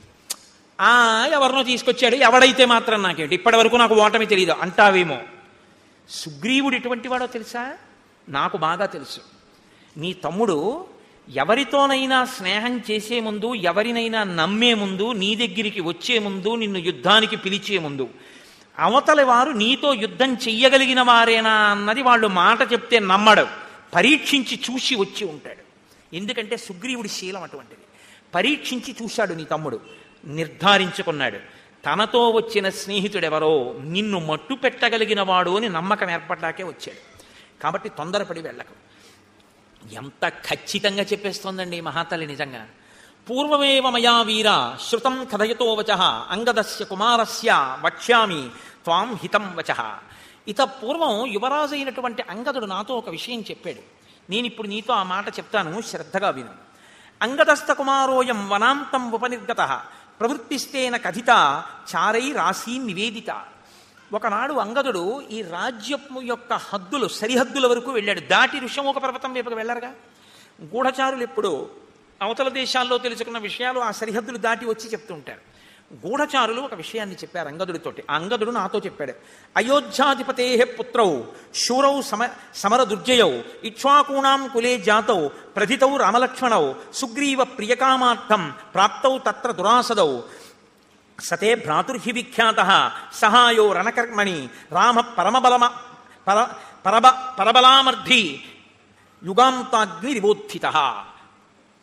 అయోధ్యాధిపతి అయినటువంటి దశరథ మహారాజు గారి పెద్ద కుమారుడైనటువంటి రామచంద్రమూర్తి తన తమ్ముడైనటువంటి లక్ష్మణుడితో కలిసి అరణ్యవాసానికి వచ్చాడు. రాముడు సామాన్యమైనటువంటి వీరుడు కాడు, చాలా గొప్ప శౌర్య పరాక్రమములు ఉన్నవాడు. అటువంటి రాముడు సుగ్రీవుడితో స్నేహం చేశాడు అని గూఢచారులు మనకి వర్తమానం చెప్పారు. నివాస వృక్ష సాధూనాం ఆపన్నానాం పరాగతి ఆర్తానాం సంశ్రయశ్చైవ యశశ్చైకభాజనం. మిగిలిన విషయాలు చెప్పడంలో తార ప్రజ్ఞ గురించి మీరు ఆలోచించక్కర్లేదు. ఇది చెప్పడానికి తార ప్రజ్ఞావంతురాలు అని మీరు చెప్పవలసి ఉంటుంది. మిగిలినవి ఒక రాజు భార్యగా ఆమె తన అనుభవంతో పసిగట్టగలిగింది అని మీరు అనుకోవచ్చు. కానీ ఇది చెప్పాలంటే పూర్వపుణ్యం ఉంటే తప్ప చెప్పలేరు. గత జన్మలలో చాలా పుణ్యం చేసి ఈశ్వరుడి యొక్క అనుగ్రహం పొందిన వాళ్ళకే ఈశ్వరుడి యొక్క స్వరూపం గురించినటువంటి జ్ఞానము భాషిస్తుంది. ఆవిడ రాముడు ఎవరో పసిగట్టేసింది. అందుకే కిష్కింధకాండలో తార మెరుపు అన్నాను నేను. ఈ శ్లోకాన్ని తార చెప్పకపోతే, తార ఉపన్యాసం అంతా ఒక ఎత్తు గొప్పది, కానీ ఈ శ్లోకం వల్ల తార జాజ్వల్యమానమైనటువంటి స్థానాన్ని పొందేసింది కిష్కింధకాండలో. నివాస వృక్ష సాధూనాం ఆపన్నానాం పరాగతి ఆర్తానాం సంశ్రయశ్చైవ యశశ్చైకభాజనం. రాముడు ఒక చెట్టు. రాముడు ఎటువంటి చెట్టు అంటే అది పూలతో పళ్ళతో నిండినటువంటి ఒక పెద్ద మహావృక్షం. రాముడు అనబడేటటువంటి చెట్టు యొక్క పాదములను ఎవరు ఆశ్రయిస్తారో వాళ్ళకి నీడనిస్తుంది. మీరు ఒకటి గమనించండి, మీకు నీడ కావాలి, చెట్టు అక్కడ ఉంది, మీరు చెట్టు కిందకి వెళ్ళాలా, చెట్టు మీ దగ్గరికి వస్తుందా? మీరు చెట్టు కిందకి వెళ్ళాలి. చెట్టు కిందకి మీరు వెళ్ళాలి తప్ప మీరు ఇక్కడ కూర్చుని ఓ చెట్టా నాకు నీడని అంటే చెట్టు నీడనివ్వదు. మీరు చెట్టు యొక్క మూలమును పాదమును ఆశ్రయించారనుకోండి, చెట్టు నీడనిచ్చేస్తుంది. మీరు దాని పాదాలు పట్టుకుంటే నీడనిస్తుంది. పాదాలు పట్టుకుని మీరు నించున్నప్పుడు మీకు నీడనిచ్చేటప్పుడు నువ్వు స్త్రీవా పురుషుడివా చదువుకున్నవాడివా చదువుకోనివాడివా ధనవంతుడివా పేదవాడివా ఆచరణ ఉన్నవాడివా లేనివాడివా ఇవన్నీ ఏమీ చూడదు. నీడనివ్వడం ఆ చెట్టు యొక్క ప్రయోజనం, ఆ చెట్టు యొక్క లక్షణం అంతే. నీకన్నా ముందు సుగ్రీవుడు చేరిపోయాడు ఆ చెట్టు కింద. రాముడనేటటువంటి చెట్టు నీడలో సుగ్రీవుడు ఉన్నాడు, చెట్టు బయట ఎండలో నువ్వున్నావు. రాముణ్ణి ఆశ్రయించి సుగ్రీవుడు ఉంటే నాకేమిటి, నాకు బలం ఉందంటావేమో, అలాంటి చెట్టు లోకంలో ఇంకొకటి లేదు, అదొక్కటే చెట్టు. రాముణ్ణి ఆశ్రయించిన వాణ్ణి నిగ్రహించడం ఇంకొకటికి చేత కాదు, నీ బలం పనికిరాదు. నీ మొదటి ఓటమి చిట్ట చివరి ఓటమి ఇదే అవుతుంది. ఎందుకంటే ఇంకొకసారి యుద్ధం చేసే అవకాశం నీకుండదు. సుగ్రీవుడి మీదకి యుద్ధానికి వెళ్ళడం అంటే రాముడి మీదకి వెళ్ళడమే. ఎందుకంటే సుగ్రీవుడికి రాముడికి మైత్రి కుదిరింది. సుగ్రీవుడి ప్రాణం రాముడు పోనివాడు. ఆ ధైర్యమే ఆయన సింహనాదంలో వినపడుతోంది. నువ్విప్పుడు సుగ్రీవుడి మీదకి యుద్ధానికి వెళ్ళడం, రాముడి మీదకి యుద్ధానికి వెళ్ళడం, రాముణ్ణి నిగ్రహించగలిగిన శక్తి నీకు కాదు, 3 లోకములలో ఎవరికీ లేదు. కాబట్టి నా మాట వినం. నివాస వృక్ష సాధూనాం ఆపన్నానాం పరాగతి ఆర్తానాం సంశ్రయశ్చైవ యశశ్చైకభాజనం. అదొక్కటే చెట్టు. ఆర్తి కలిగిన వారు, శరణాగతి చేసిన వారు అందరూ ఆ చెట్టుని ఆశ్రయించవలసి ఉంటుంది. అది ముందు నీడనిస్తుంది, తర్వాత పువ్వులు ఇస్తుంది, పళ్ళు ఇస్తుంది, అన్నీ ఇస్తుంది. కాబట్టి ఇప్పుడు నీడనిచ్చింది, రేపు పూలు పళ్ళు అనబడేటటువంటి రాజ్యాన్ని ఇచ్చేస్తుంది, నిన్ను పడగొట్టేస్తుంది. కాబట్టి నా మాట విను, నువ్వు యుద్ధానికి వెళ్ళొద్దు. జ్ఞాన విజ్ఞాన సంపన్నో నిదేశే నిరతప్పితు ధాతూనామివ శైలేంద్రో గుణానాం అకరో మహాన్. ఆయన హిమవత్పర్వతము ధాతువులన్నింటికీ ఎలా ఒక స్థావరమో రాముడనబడేటటువంటి వాడు గుణములన్నింటికీ నిధి. తక్షమోన విరోధస్తే సహతేన మహాత్మన దుర్జయేన ప్రమేయేన రామేణ రణకర్కసు. అటువంటి రాముడితో విరోధం పెట్టుకోకు. సుగ్రీవుడితో విరోధం అని నువ్వు అనుకుంటున్నావు. ఇప్పుడున్న పరిస్థితుల్లో సుగ్రీవుడితో విరోధమే రాముడితో విరోధం. కాబట్టి రాముడితో విరోధం వద్దు. శూరవక్ష్యామితే కించిత్ నచేచ్ఛామ్యభ్యసూయితుం శ్రూయతాం క్రియతాం చైవ తమ వక్ష్యామి యథితం. నాకు తెలుసు ఇప్పటి వరకు ఓటమి నిరగనివాడివి కాబట్టి రాముడంత గొప్పవాడు అంటే నీకు కోపం వస్తుంది, ఇంకోళ్ళని పొగడడం నీకు ఇష్టం ఉండదు. కానీ నా మీద కోపగించకుండా నేను చెప్పింది విను. నేను మీతో మనవి చేసింది ఇది. అన్నీ వింటాడు, చక్కగా వింటాడు. భార్య చెప్తే వద్దనండవు, అన్నీ వింటాడు, తను చేసేదే చేస్తాడు. అందుకే చచ్చిపోయాడు. నేను ఈ మాట ఎందుకంటున్నానో తెలుసా అండి? భార్య మంత్రి, ఆవిడ కన్నా నీ ఆనందాన్ని నీ అభ్యున్నతిని కోరుకునే వాళ్ళు ఉండరు. కాబట్టి ఆవిడ మాట వినవలసి ఉంటుంది కొన్నిసార్లు. కానీ ఆవిడ తప్పు చెప్తోందన్నప్పుడు దిద్దే అధికారం పురుషుడికి ఎప్పుడు ఉంటుంది. దిద్దాలి కూడా భర్త, కేవలం అనుసరించకూడదు. మంచి స్వీకరించాలి, చెడుని వద్దు అలా మనం చేయకూడదు, అలా వద్దని చెప్పగలగాలి. అది అనడు ఇది అనడు, అన్నీ వింటాడు, యుద్ధానికి ఎడతాడు. అది వాలితో వచ్చిన పెద్ద చిక్కు. కాబట్టి ఇప్పుడు ఆవిడంది యవ్వరాజ్యేన సుగ్రీవం తూర్ణం సాధ్వభిషేయచ విగ్రహం మా కృధా వీర భ్రాత్ర రాజన్ బలీయస. ఎందుకయ్యా సుగ్రీవుడితో నీకు వైరం? నీ తోడ పుట్టినవాడయా, ఒక ప్రమిదలో వెలుగుతున్నటువంటి 2 జ్యోతులు మీ ఇద్దరు. ఆయన ఏం తప్పు చేశాడు నువ్వు అసలు రాజ్యం నుంచి వెళ్ళగొట్టావు? ఇప్పటికీ నువ్వంటే ఎంత ప్రేమో తెలుసా, నీ గురించి ఎంత గొప్పగా మాట్లాడతాడో తెలుసా. హాయిగా సుగ్రీవుడిని లోపలికి పిలిచి యవరాజ్య పట్టాభిషేకం చెయ్యి, నువ్వు రాజుగా ఉండు, సుగ్రీవుడికి యువరాజుని చెయ్యి, నీ వైపు కన్నెత్తి చూడగలిగిన వాడెవరో నేను చూస్తాను. అహం హితే క్షమం మన్యే తేన రామేణ సౌహృదం సుగ్రీవేణ చ సంప్రీతిం వైరముత్సృజ్య దూరతః. నువ్వు చక్కగా సుగ్రీవుడితో స్నేహం చేసి రాముడితో స్నేహం చేసి వాళ్ళిద్దరితో ప్రీతిపాత్రంగా ప్రవర్తించడం మొదలుపెట్టు, నువ్వు మరింత బలపడిపోతావు. లాలనీయోహితే భ్రాత యవీయానేషవానరా తత్రవా సన్నిహస్తోవా సర్వదా బంధురేవతే. నీ తమ్ముడయ్యా అతను, నీ చేత లాలింపబడడానికి యోగ్యుడు, అతని మీద కోపం పెట్టుకుంటానంట ఏంటి? కోపం పెట్టుకోకు, ఇక్కడ ఉండని, అరణ్యంలో ఉండని, సుగ్రీవుడు నీకు తమ్ముడు అంతే, ఈ జన్మకంతే ఇంకా మీ బంధం. అటువంటి తమ్ముడిని ఎందుకు దూరం చేసుకుంటావు? పిలిచి యవరాజ్య పట్టాభిషేకం చెయ్యి. నహితేన సమం బంధుం భువి పశ్యామి కంచన దానమానాది సత్కారై కురుష్వ ప్రత్యనంతరం. నాకు తెలుసున్నంత వరకు వాలి సుగ్రీవుడి వంటి బంధువు నీకు ఈ లోకంలో లేడు. తమ్ముడు నీ ఎందంత ప్రీతి ఉన్నవాడు, నీ సేవకుడుగా బతికేటటువంటి వాడు. ఎందుకు దూరం చేసుకుని అతన్ని చంపుతానంటావు, అతని మీదకి యుద్ధానికి ఎడతానంటావు? వెళ్లకు. హాయిగా పిలిచి అంతఃపురంలో కూర్చోపెట్టి అతనికి కావలసినటువంటివన్నీ సమకూర్చు. సంతోషపడిపోయి నీ దగ్గర చేతులు కట్టుకుని వంగి నమస్కరిస్తూ నీ వెంట ఉంటాడు. వైరమే తత్సముత్సృజ్య తమ పార్శ్వే సతిష్టతు సుగ్రీవో విపులగ్రీవ తవ బంధు సదామత.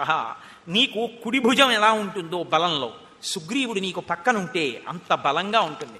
అందుకని ఆయన్ని మించిన వాడు లేడు. కాబట్టి సుగ్రీవుడితో స్నేహం చేయి.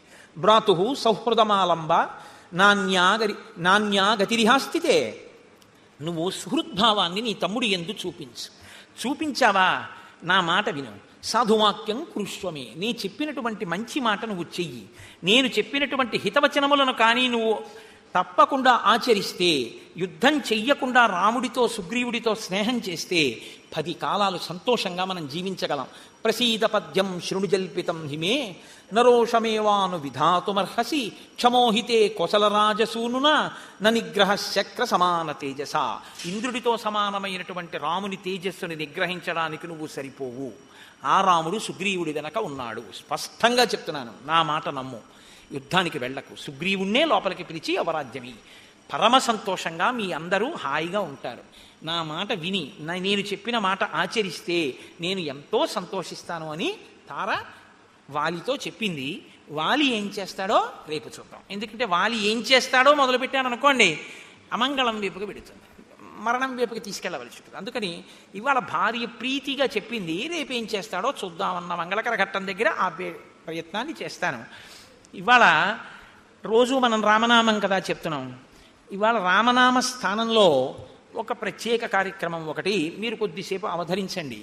లోకంలో ఒక మర్యాద ఒకటి ఉంది. ఏమిటా మర్యాద అంటే, ఏదైనా చేస్తున్నటువంటి క్రతువు కానీ, చేస్తున్నటువంటి జరుగుతున్న ఒక సభ కానీ పూర్ణంగా పవిత్రం అయిపోయింది, భగవంతుడు పరిపూర్ణంగా ఆశీర్వదించాడు, చాలా సంతోషించాడని గుర్తు ఏమిటో తెలుసా అండి?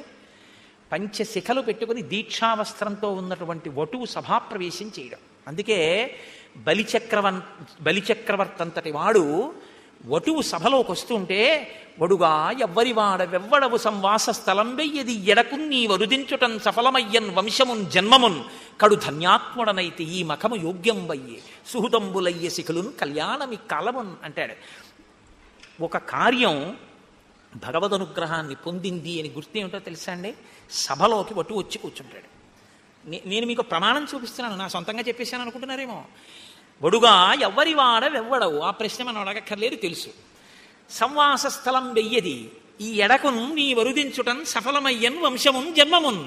సఫలమైపోయింది మన వంశం జన్మాను ఆయన రావడం వల్ల. వటు అంత గొప్పవాడు, ఉపనయనం చేసుకున్నవాడు. కడు ధన్యాత్ముడనైతి ఈ మఖము యోగ్యం వయ్యి సుహృతంబులయ్య శిఖులున్ కళ్యాణమి కాలమున్. పట్టాభిషేకం రాబోతోంది కదా, కాబట్టి వటువా నువ్వు ఒక్కసారి చక్కగా లేచి వచ్చి ఈ వేదిక మీద కూర్చో. దా, మొన్ననే ఉపనయనం చేసుకుని గుంటూరులో సంపూర్ణ శ్రీరామాయణ ప్రవచనాలు జరుగుతున్నాయని, అంత రామాయణ ప్రవచనం జరుగుతున్నటువంటి శృంగేరి శారదాపీఠ ప్రాంగణంలో వెళ్ళి కూర్చుని నేను ఒక్కసారి రామాయణం ఒక ఉపన్యాసం విని వస్తాను అని వాడు నిన్నగాక మొన్న 2 రోజులైంది వాడు సంధ్యావందనం చేసుకుని కూర్చో. వీడు నాకు శిష్య సమానుడే, అందుకని ఏకవచన ప్రయోగం నేను చెయ్యొచ్చు. వీడు ఎంత ధారణ చేశాడంటే, ఎంత చక్కగా సంధ్యావందనం గాయత్రి చేసుకుంటున్నాడంటే, ఏదో పేరుకి ఉపనయనం చేసుకుని ఒంటి మీద యజ్ఞోపవీతం వేసుకుని 20 ఏళ్ళైనా కూడా ఇంకా సంధ్యావందనంలో కనీసం గాయత్రి ధ్యాన శ్లోకం కూడా రాని వాళ్ళు వీడిని చూసి సిగ్గుపడాలి అని చెప్పడానికి నేనేం మొహమాట పట్టలేదు. వాడు 2 రోజులు అయిందేమో సంధ్యావందనం చేసి. వాడు ఎంత చక్కగా గాయత్రి చేస్తున్నాడంటే, వాడు నా దగ్గరకు వచ్చి కూర్చుని ఇవ్వాల వాడు గాయత్రి మంత్రం గురించి కొన్ని విషయాలు తెలుసుకుని నా ఆశీర్వచనం పొందాలి అని వాడు ప్రత్యేకం హైదరాబాద్ నుంచి వచ్చి వాడు ఇవాళ ఇక్కడ రామాయణం వింటాను అని ఇంత వైదికంగా వచ్చి కూర్చుని రామాయణ ప్రసంగం విన్నాడు. నీ రాక చేతనాన రామచంద్రమూర్తి యొక్క అనుగ్రహం పరిపూర్ణంగా లభించినట్టు. వటు వస్తే గౌరవించాలి మనం. కాబట్టి శృంగగిరి పీఠం కాబట్టి అందున ఒక వటువు సన్యాసి ఇద్దరిని తప్పకుండా గౌరవించవలసిన బాధ్యత పీఠం మీద ఉంటాయి. వటువుకి ఏవి పడితే ఇవ్వకూడదు. వటువుకి ఇస్తే గుడుగో దిన్నిదమో కమండలయో నాకున్ ముంజియో దండమో వడుగేనెక్కడ కరుల్ వామాక్షుల శంభులెక్కడ నిత్యోచిత కర్మమెక్కడ మదాకాంక్షితం వైన 3 అడుగుల మేర త్రోవకిచ్చుటది బ్రహ్మాండము నా పాలికేంది. కాబట్టి నీకో యజ్ఞోపవీతం మొదలైనవి బ్రహ్మచారికి ఏమి ఇవ్వాలో అది శృంగగిరి పీఠం తరపున ఇస్తారు. ఏనన్నా ఆచమనం చేయడానికి అర్ఘ్యం ఇవ్వడానికి పాత్ర అవి ఏది పీఠం తరపున బహూకరించండి. చక్కగా ఎంత గొప్ప సన్నివేశం అండి ఇవాళ, మీ అందరూ చూసి సంతోషించారు. ఇవ్వండి, చక్క ఒక్కొక్కటి తీసి ఇవ్వండి వాడికి. దర్భాసనం పరమ పవిత్రం, అది వేసుకుని చక్కగా సంధ్యావందనం చేసుకో. ఏది నువ్వు లే ఒక్కసారి కూర్చో. అరుణాంశ కొత్తరీయంబుతోడ సరిలేని రాకట్టు జరువాముల కట్టు బెడగారు నీర్కావి పింజతోడ ధవళ ధవళములకు జన్నిదములతోడ కాశికాముద్రయుడిన యుంగరంబుతోడ శాంతర సముప్పు బ్రహ్మ తేజంబుతోడ ప్రవరుడయ్యవి ఎచ్చర ప్రవరుడపుడు అంటాడు అలసాని పెద్దవారు. కాబట్టి నువ్వు బ్రహ్మచారివి కాబట్టి చక్కగా ఈ వస్త్రాలు కట్టుకుని సంధ్యావందనం చేసుకో. ఏనన్నా వీడికి ఏకవస్త్రధరో ధన్వీ సిఖీ కనకమాలయ ఉత్తరీయం ఇవ్వక్కర్లేదు అండి. యజ్ఞోపవీతం ఎప్పుడైనా నీ ఒంటి మీద ఉన్నది జీర్ణం అయితే ఇది వేసుకుందుగా. వాడికి ఆచమన పాత్ర, ఓ చక్కగా ఆచమన పాత్ర, అర్ఘ్యపాత్ర, నీ అదృష్టమే అదృష్టం. అదిగో నువ్వు చక్కగా అర్ఘ్యం ఆచమనం చేయడానికి అది, అర్ఘ్యం ఇవ్వడానికి ఇది అక్కడ పెట్టుకో.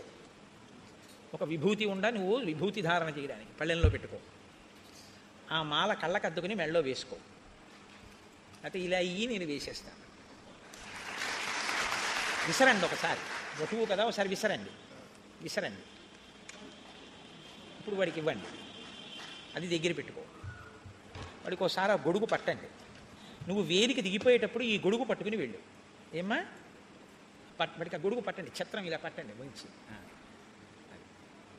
ఇప్పుడు అక్కడ పెట్టేసి ఒక వటువు వచ్చాడు కదా, పీఠం తరపున సత్కరింపబడ్డాడు. ఉత్తినే వెళ్ళిపోకూడదు వటువు ఆశీర్వచనం చెయ్యాలి. వటువుకి ఆ అధికారం ఉంటుంది. అందుకే కదా స్వస్తి జగత్రయీ భువన శాసన కర్తకు హాసమాత్ర విధ్విస్త నిలింప భర్తకు సుధారాపద వ్యవహర్తకున్ మునీంద్రస్తుత మంగళాధర విధాన వ్యవహర్తకు దానవ లోకభర్తకున్ అని వామనమూర్తి బలిచక్రవర్తికి ఆశీర్వచనం చేశారు. కాబట్టి ఇప్పుడు ఈ వటువు కూడా మనందరినీ ఆశీర్వచనం చేస్తాడు. ఎలా ఆశీర్వచనం చేస్తాడు? ఇతను ఎలా చేస్తాడంటే గోవిందనామాలు చెప్తాడు మనందరికీ. ఆ గోవింద నామం చేత సభకంతటికి ఆశీర్వచనాన్ని కృప చేస్తాడు. వీడికి సహకరించడానికి వాళ్ళ బాల కూడా వచ్చింది. శారదాపీఠం కదా, బాల వస్తే అమ్మవారిని నడిచొచ్చినట్టే. కాబట్టి ఆ బాలాస్వరూపం కూడా వచ్చి కూర్చుని గోవిందనామాలు చెప్తుంది. త్రయారుషేయ ప్రవరాన్విత కౌండిన్యస గోత్ర ఆపస్తంభ సూత్ర కృష్ణ యజుశాఖాధ్యాయి సూర్యవంశీ శర్మ అహంబో అభివాదయే. వస్త్రం పట్టు నీ ఉత్తరీయం ఇలా పట్టు, అలా పట్టు. అవి మీ అమ్మగారితో, మీ అమ్మగారి కన్నా గురువు గారి ఇంట్లో వండించుకోవాలి కాబట్టి మీ నాన్నగారిని వండి పెట్టమని తిను.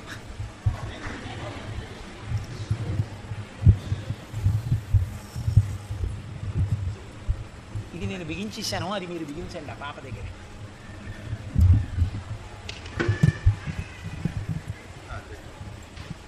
చక్కగా గోవిందనామాలు గట్టిగా చెప్పాలి, అందరూ విని సంతోషించారు. ఏమ్మా చెప్పు.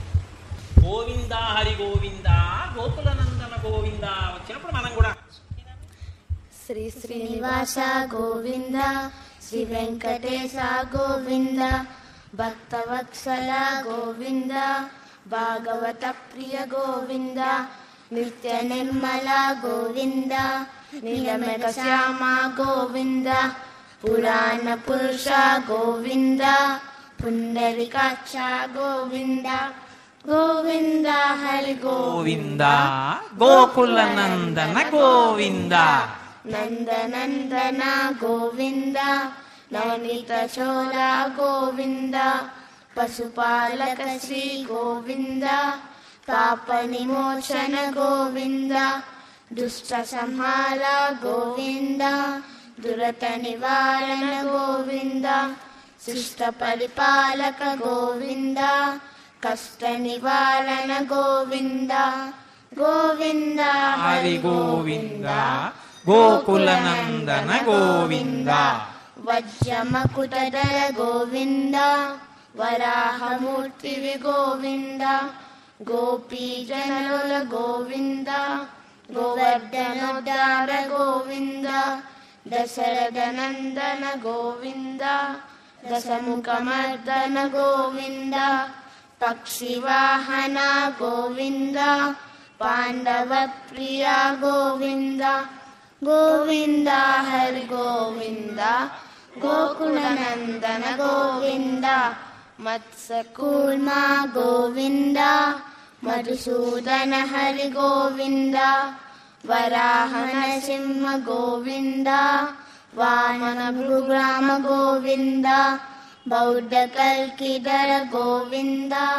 బలరామానుజ గోవింద, వేణుగాన ప్రియ గోవింద, వెంకటరమణ గోవింద, గోవింద హరి గోవింద గోకులనందన గోవింద, సీతానాయక గోవింద, సీత పరిపాలక గోవింద, దరిద్ర జన పోషక గోవింద, ధర్మ సంస్థాపక గోవింద, అనాథ రక్షక గోవింద, ఆపద్బాంధవ గోవింద, శరణాగత వత్సల గోవింద, కరుణాసాగర గోవింద, గోవింద హరి గోవింద గోకులనందన గోవింద, కమలదలాక్ష గోవింద, కామిద ఫలదాత గోవింద,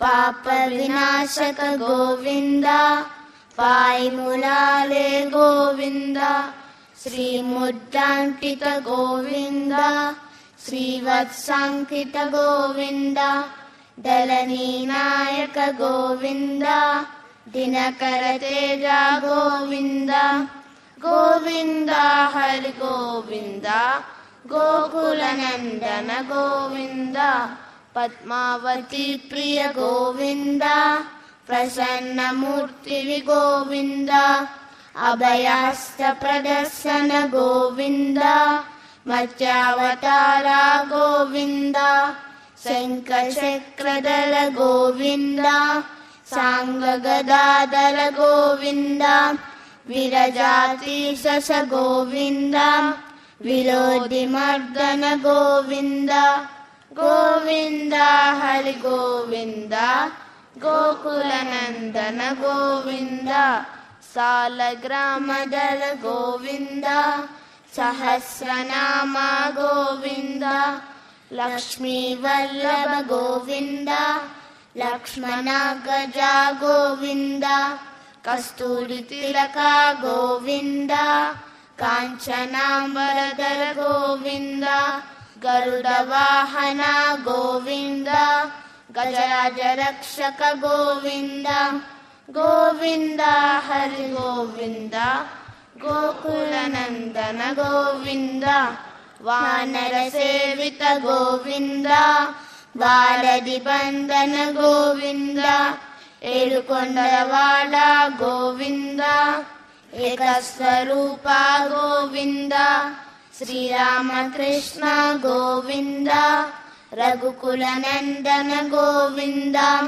ప్రత్యక్ష దేవ గోవింద పరమదయాకర గోవింద గోవింద హరి గోవింద గోకుల నందన గోవింద వజ్రకవచధర గోవింద వైజయంతిమాల గోవింద వడ్డికాసులవాల గోవింద వసుదేవతనయ గోవింద బిల్వపత్రాక్షిత గోవింద భిక్షుక సంస్థుత గోవింద శ్రీ పుంలూప గోవింద శివకేశవమూర్తి గోవింద బ్రహ్మాండ రూప గోవింద భక్త రక్షక గోవింద గోవింద హరి గోవింద గోకుల నందన గోవింద నిత్య కళ్యాణ గోవింద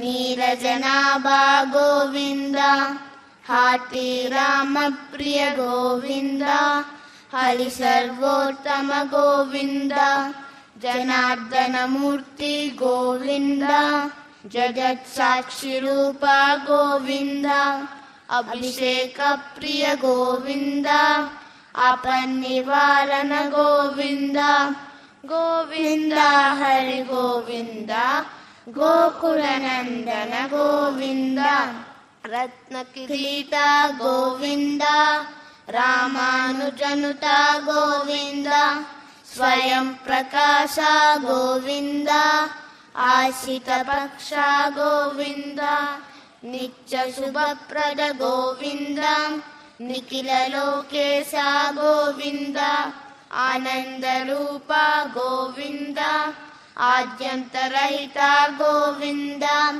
గోవింద హరి గోవింద గోకుల నందన గోవింద ఇహ పరదాయక గోవింద ఇహలాజ రక్షక గోవింద పరమదయాలో గోవింద పద్మనాభ హరి గోవింద తిరుమల వాస గోవింద తులసి వనమాల గోవింద శేషాద్రి నిలయ గోవింద శేష సాయిని గోవింద శ్రీనివాస శ్రీ గోవింద శ్రీ వెంకటేశ గోవింద గోవింద హరి గోవింద గోకుల నందన గోవింద.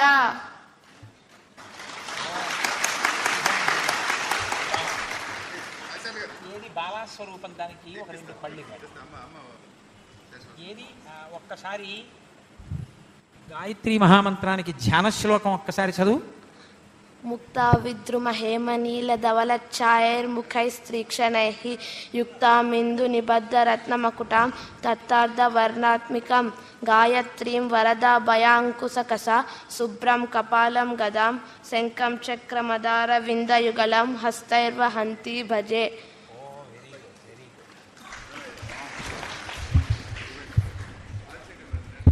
ముదూరిమాగుం సమేత పశ్యత సౌభాగ్యమశ్చైదత్వాయాదాస్తం విపరేతన. లేనన్నా చక్కగా మెల్లగలి అవన్నీ నీకు తెచ్చి ఇచ్చేస్తారు. ఆ గొడుగేసుకో, ఇది ఎడం చేత్తో పట్టుకో, మూట వేసుకుని చక్కగా మెల్లగా దిగి వెళ్ళు. వాడికి జాగ్రత్తగా చేయి పట్టుకుని సహకరించండి గోపాలకృష్ణ గారు. మంగళాశాసనపరైః మదాచార్య పురోగమైః సర్వైశ్చ పూర్వైరాచార్యైః సత్కృతాయాస్తు మంగళం. మంగళం కోసలేంద్రాయ మహనీయ గుణాత్మనే చక్రవర్తి తనూజాయ సర్వభౌమాయ మంగళం. ఉమాకాంతాయ కాంతాయ కామితార్థప్రదాయినే శ్రీగిరీశాయ దేవాయ మలినాథాయ మంగళం. కరచరణకృతం వా కర్మవాక్కాయజం వా శ్రవణనైనజం వా మానసం వాపరాధం విహితమవిహితం వా సర్వమేత్తక్షమస్వ. శివ శివ కరుణాబ్ధే శ్రీమహాదేవ శంభో. సర్వం శ్రీ ఉమామహేశ్వర పరబ్రహ్మార్పణమస్తు. స్వస్తి.